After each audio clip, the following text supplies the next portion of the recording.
Nuestro siguiente ponente se llama Rubén Cereijo. Es licenciado en biotecnología y doctor en biomedicina. Está estudiando el metabolismo en la Universidad de Barcelona y da charlas sobre la obesidad. Y nos va a hablar de la grasa parda y sobre cómo pasar un poquito de frío nos puede ayudar a perder peso. Claro, ¿no os habéis dado cuenta de que todos los monjes están súper delgados? Es porque tienen mucho frío y se pasan todo el día meditando.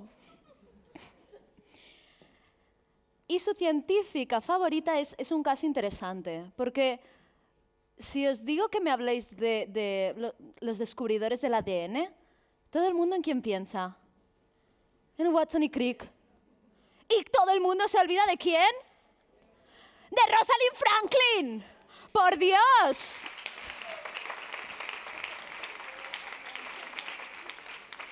Nos olvidamos constantemente del papel de la mujer en la ciencia y por eso es tan importante que estemos reivindicando las mujeres científicas que han pasado por toda nuestra historia.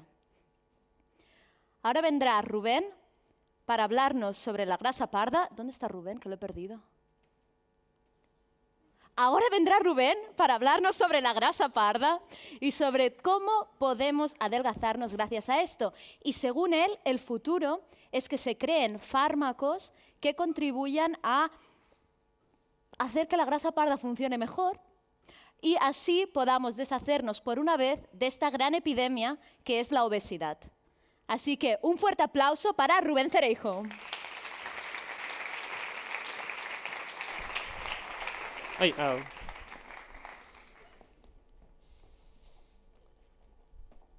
¿Podemos usar grasa para combatir la grasa? Para responder a esta pregunta, primero debemos conocer la grasa blanca, aunque en realidad ya la conocemos demasiado. Es la típica que se nos acumula en todas partes a la que comemos, no sé, pizza de Kit Kat o algo así. La grasa blanca no es una masa inerte de Blandibloop, se compone de uno de los tipos celulares más interesantes y especializados del cuerpo humano, los adipocitos blancos. Estos son, literalmente, pelotitas rellenas de grasa y realizan una función ultra importante. Cuando comemos, se encargan de almacenar en su interior, en forma de triglicéridos, ácidos grasos y glucosa provenientes de la dieta. Estos serán movilizados en situaciones de ayuno para ser usados por órganos distantes que los puedan necesitar y garantizar que estos sigan funcionando durante más tiempo. Este comportamiento no se produce únicamente a nivel de cada célula, sino en la grasa blanca en su colectividad. Así pues, en una situación en la que el aporte energético sea superior al gasto energético, la grasa blanca empezará a aumentar de tamaño y de cantidad, expandiendo el depósito de grasa blanca. Esta situación podrá ser reversible en una situación opuesta. ¿Qué ocurre con la obesidad? Pues que el desaguisado aquí ya no hay que lo arregle. La grasa blanca está estresada e inflamada. Los adipocitos cierran compuertas porque ahí no cabe ni una molécula más de ácidos grasos ni de glucosa y empiezan a morir básicamente de angustia. En este caso, los lípidos y la glucosa que tomamos en la dieta, que están además en exceso, empiezan a acampar por sus anchas por todo el cuerpo, atacando a órganos donde no deberían estar y provocando graves alteraciones asociadas a la obesidad, como son el hígado graso o la diabetes de tipo 2. A lo largo del tiempo se han probado muchas alternativas terapéuticas para tratar esta enfermedad tan grave, pero todas ellas han presentado una eficacia limitada. Actualmente en España se estima que en torno al 17% de la población tiene obesidad y en Estados Unidos esta cifra es del 40%. Visto el panorama, es necesario encontrar nuevas soluciones, nuevas alternativas para tratar la obesidad. No hace falta pensar mucho más ni ir muy lejos, simplemente cambiar de color. La grasa parda se conocía desde hace mucho tiempo en pequeños mamíferos, como una zona que tenían aquí en la espalda y les permitía hacer este proceso de aquí, la termogénesis, la producción de calor para mantener al animalillo frío en condiciones caliente en condiciones de frío.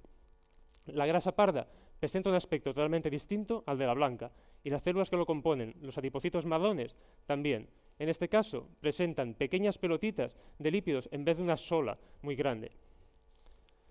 En este caso, el adipocito marrón se encargará de almacenar las grasas y la glucosa provenientes de la alimentación en sus reservas en una situación en la que estemos a temperatura ambiente. Estas serán, no obstante, consumidas para uso propio. en una situación de frío, podrá usar sus vesículas de grasa para generar esta calor. Para ello, el adipocito marrón dispone de un mecanismo exclusivo de este tipo celular, llamado UCP1, el cual básicamente hace chirriar los engranajes de producción de la célula, convirtiéndolo en calderas, las cuales quemarán sus ácidos grasos. Ocurre que las reservas del adipocito marrón son muy pequeñas, con lo cual rápidamente se agotarán. Si queremos mantener al animal calentito, necesitaremos un aporte extra de ácidos grasos. ¿Y quién mejor para darle ácidos grasos a la grasa parda que la grasa blanca? Cuando la grasa parda se lo pida porque habrá agotado sus reservas, la grasa blanca le cederá sus ácidos grasos. Esto acabará desembocando en que disminuirá de tamaño. No solo eso, sino que el adipocito marrón también podrá captar glucosa de la sangre y usarla también para tirar a la caldera. Aquí tenemos a ambos tipos de grasa, la blanca y la parda. Recientemente se descubrió que había un tercer tipo. En animales, en zonas que previamente eran de grasa blanca, cuando este animal se exponía al frío, empezaban a brotar como setas adipocitos marrones. Tras un intenso debate que dividió a la comunidad científica y provocó acaloradas discusiones, se decidió bautizar a este tercer tipo de grasa como grasa beige. La grasa beige, por lo tanto, será grasa blanca a todos los efectos hasta que sea requerida y se transforme en grasa marrón. Es, de hecho, el tipo de grasa parda más habitual en los mamíferos, presente en gatos, perros o incluso ballenas. Esto nos lleva a la siguiente pregunta.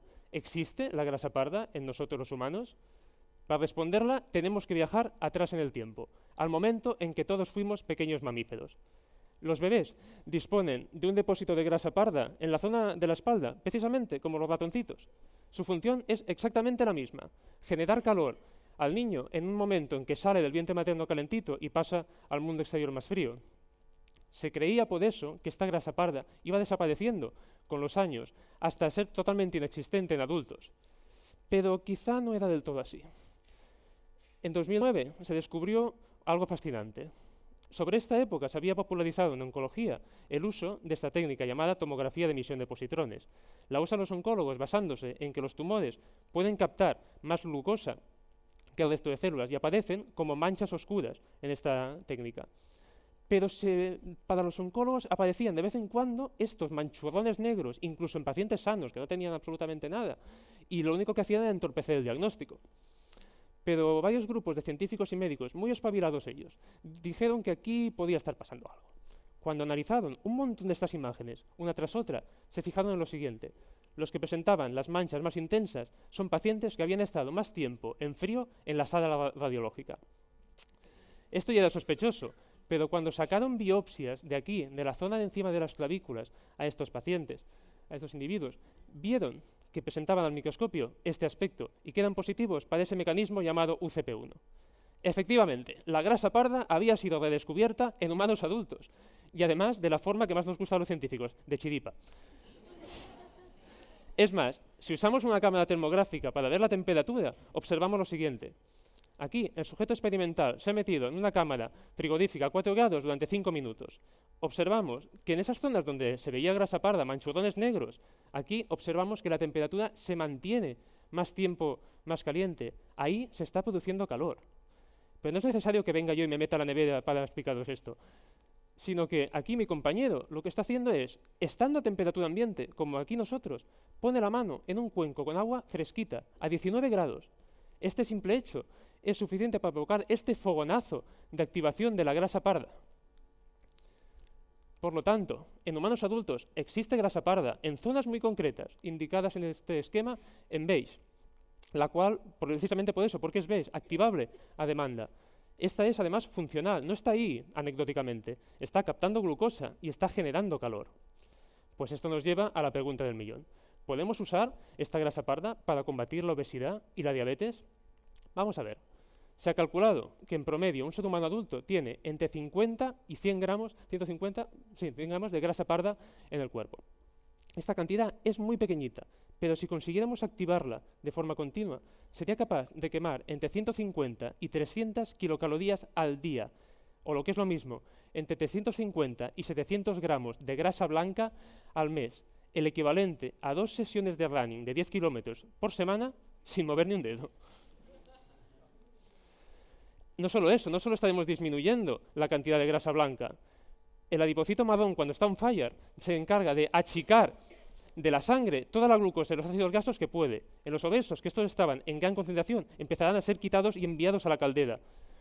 Pues ya está, normalizamos la situación, metemos a los gorditos en la nevera y se arregla todo.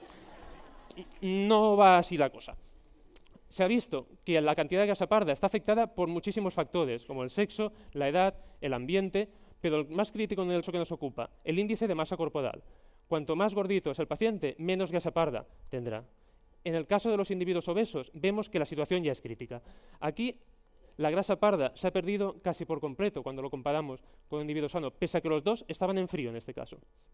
Por lo tanto, el frío pasa a ser insuficiente para activarlo en el caso de la obesidad, pero aquí es donde entramos en juego los científicos. Hemos estado investigando otros factores que pueden activar esta grasa parda. Uno de ellos es el ejercicio, gracias a señales que el músculo puede enviar a la grasa parda para activarla, lo cual le da un doble beneficio. Estaremos consumiendo la blanca para abastecer a este músculo, como sabíamos de siempre, pero además estaremos activando la grasa parda. También se han estudiado múltiples componentes de la dieta que sean capaces de hacerlo. Hay muchísimos estudios al respecto.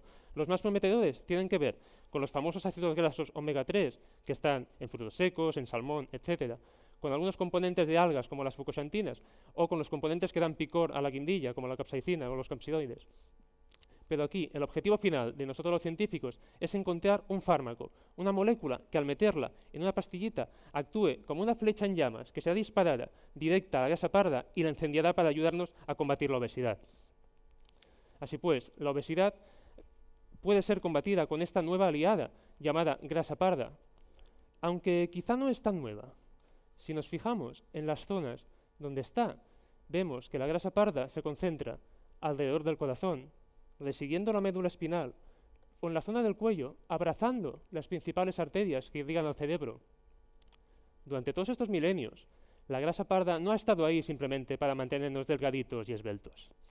La grasa parda, tras cada fría noche, tras cada invierno, incluso tras cada glaciación, nos ha estado manteniendo con vida, asegurando calor en la zona más vital de nuestro cuerpo. Gracias a ella estamos aquí y ahora, intentando redescubrir a esta vieja amiga para combatir la mayor epidemia del siglo XXI. Muchas gracias.